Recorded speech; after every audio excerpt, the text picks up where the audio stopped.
네, 여러분 안녕하십니까. 저루TV의 박찬호입니다. 안녕하세요. 네, 오늘은 저번 영상에서 약속드린 대로 제가 지난 11월 말에 한 10일 정도 병원에 입원하면서 종합심리검사를 받았다고 했잖아요. 그 검사 결과지를 갖고 와서 여러분들이랑 한번 얘기를 나눠봤으면 좋겠습니다. 제가 어떤 결과가 나왔는지 되게 궁금했는데 들으니까 되게 속 시원한 부분도 있었고 좀 객관적으로 제가 보이는 그런 것들이 좀 있어가지고 같이 나누는 것도 좀 의미가 있겠다 싶어서 한번 준비를 해봤습니다. 바로 검사지를 보면서 얘기를 나누겠습니다. 심리평가 보고서 결과지를 보고 좀 얘기를 나눴으면 좋겠는데요. 여기 보시면은 뭐 제 이름이 있고 평가일자가 지금 11월 29일 네, 최근이죠. 이렇게 돼 있습니다. 실시된 검사가 이렇게 여러 가지 영어로 돼 있는데요. 요거에 대해서 간단하게 설명을 드릴게요. 저도 뭐 다 인터넷 보고 검색한 거라서 여러분도 찾아보면 금방 알 수 있는데요. 뭐 K-WAIS 그리고 PO 이렇게 돼 있는 거는 웩슬러 성인용 지능검사라고 하는데 한마디로 지능검사예요. 이 지능검사를 통해서 인지적인 강점과 약점을 알고 정신건강의학적 문제를 감별할 때 쓴다고 합니다. 네, 그리고 두 번째에 써있는 거는 볼샤치 잉크블롯 테스트라고 되어 있는데요. 모호한 잉크 얼룩을 보여주고 수검자가 뭐라고 보이는지 좀 이렇게 얘기를 하면은 그걸 통해서 무의식적인 생각, 뭐 동기, 욕망을 드러내는 테스트라고 해요.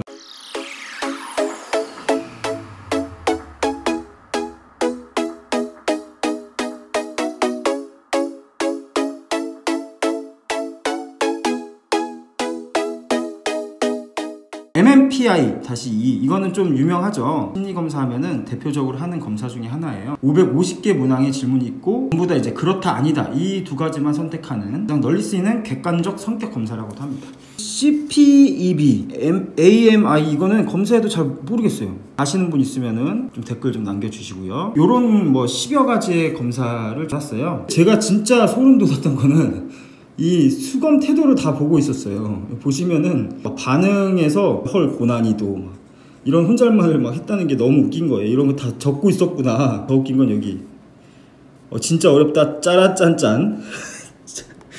첫 번째는 인지 기능에 대한 검사였어요. 그 지능 검사 결과 있잖아요. 다음 페이지에 제시한 각 지수 간의 차이가 유의미하지 않으므로 현재 산출된 전체 지능은 전반적인 직접 능력이 뭐 적절하다. 전반적인 거는 뭐 121이래요. 전체 지능 여기 보면 92% 이렇게 돼 있는데 이게 무슨 뜻이냐면은 100명 중 8등에 해당한다는 겁니다. 그래서 지능이 나름 우수한 편이다라는 얘기 진짜 많이 들었어요. 그래서 양호한 직접 능력으로 인지적 강점 적용이 생각되나 주의 집중 능력 문제로 직접 능력이 온전하게 발휘되기가 어렵다. 이게 이제 ADHD 전형적인 그런 모습이지 않을까 생각이 들고요. 청각 자극에 대한 주의 집중력을 안정적으로 발휘하기 어려운 것으로 생각된다. 특히 환자는 숫자 거꾸로 따라하기와 숫자 순서대로 따라하기 과제보다 쉬운 과제인 숫자 바로 따라하기의 환산 점수가 유의미하게 낮다. 이 뜻은 뭐냐면은 동기 및 흥미 수준에 따라 주의 집중력의 수준이 다르게 나타날 수 있다. 이런 뜻입니다. 여러분도 뭐 공감하시죠? 뭐 시각적 주의 집중력 불안정하고 이런 얘기들 지능 검사를 통해서도 이런 걸 볼 수 있었습니다.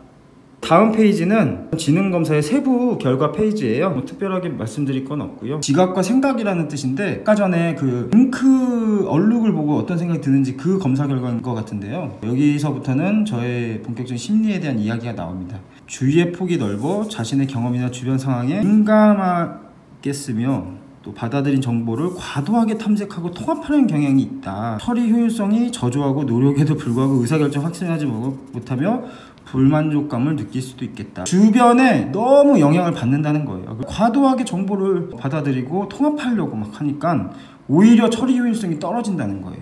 인지적 요구가 큰 과제, 뭔가 생각을 많이 해야 돼요.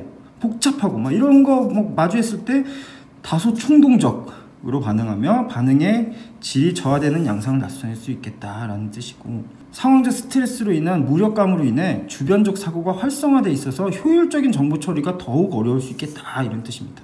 전 이런 관련된 얘기를 한 적이 없는데 이런 게 검사 결과에 나오는 거죠. 그 얼룩을 보고 막 내가 했던 얘기들을 갖고 이런 결과가 나오는 거예요. 제가 진짜 이런 이야기를 보고 소름 돋았던 게 실제로 제가 최근에 정말 어려워졌던 게 뭐였냐면은 어떤 맡은 역할이나 함께하는 사람들에게 너무 많은 일들이 있었고 역할도 너무 높았고 해야 할 것도 너무 많았어요. 잘 안 되고 있는 것들이 다 전부 저의 책임으로 막 느껴지는 거예요. 해결해야 할 것 같은데 도저히 제가 어떻게 해야 될지 모르겠고 그러니까 놔버리는 거죠. 근데 그 얘기가 검사 결과에 딱 나오는 거예요. 더 소름 돋는 건 다음이었어요. 환자는 자극을 보편적으로 지각하는 능력이 부족하고 타인의 의도 및 상황을 다소 자의적으로 해석하는 경향이 있어 대인관계 상황에 다소 부적절 판단 및 행동을 나타낼 우려가 있겠다. 제일 가까운 사람들에게 가장 많이 들었던 게 바로 이거였어요. 제가 혼자 생각할 때 저 상대방이 이렇게 생각할 것 같아서 내가 얘기를 못했어, 뭘 못했어 이러는 경우가 진짜 많았거든요. 근데 당사자는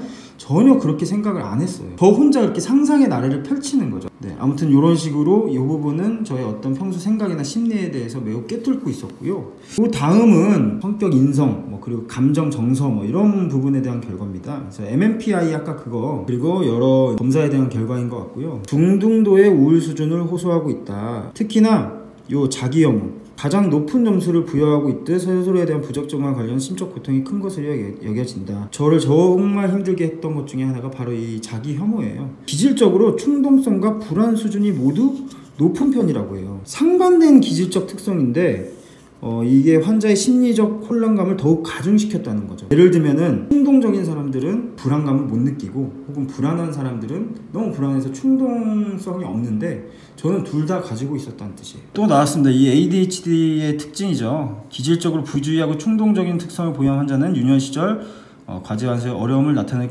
것으로 보고됐으며 양호한 직접 기능으로 이를 어느 정도 보상해 왔다라는 거고요. 특히 이 부분 많이 공감이 됐던 게 이런 취약성이 드러날 위협을 느끼면은 즉각적으로 불안 수준을 낮춰줄 수 있는 자극을 추구하는 등 충동적인 회피 대처를 여겨진다. 이 부분이 바로 뭐냐면 소위 말해서 이제 잠수를 탄다고 하죠. 사회로부터 스스로 격리가 돼가지고 이때 주로 했던 게 게임, 드라마, 영화, 은둔형 외톨이들 있잖아요. 페인처럼 지냈던 거죠. 잠수를 타면은 당연히 대인관계 갈등이 안 생길 수가 없습니다. 그래서 스스로에 대한 무가치감, 그럴 거면 뭐하러 사나는 생각을 정말 많이 했어요. PC방 갔다가 새벽에 집에 들어오는 길에 이럴 거면 내가 왜 사냐 진짜 죽어라 죽어 이런 생각들을 정말 스스로에게 했던 것 같습니다. 그러면서 자기 혐오도 굉장히 커졌던 거죠. 대인관계 갈등 심화되고 이런 것들 방금 얘기했던 것들이 여기에도 나와 있었고요. 나머지는 특별한 건 없어요. 그냥 부주의하고 충동적 특성과 관련해서 부정적 피드백, 부모님한테 많이 혼났던 거죠.